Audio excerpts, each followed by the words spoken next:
Welcome back sa ating Hey Patron series wherein magbabasa tayo ng mga reviews ng ating patrons anywhere in the internet.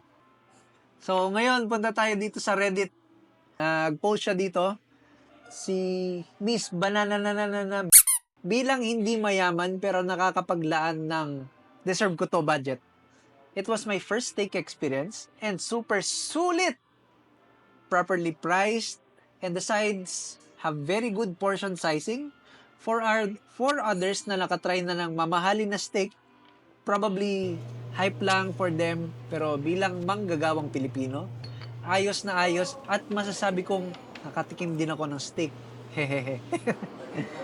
Kasi meron nga kaming motto na the affordable premium steak experience. Para, di ba, ma-experience naman natin yung feeling ng sumakses.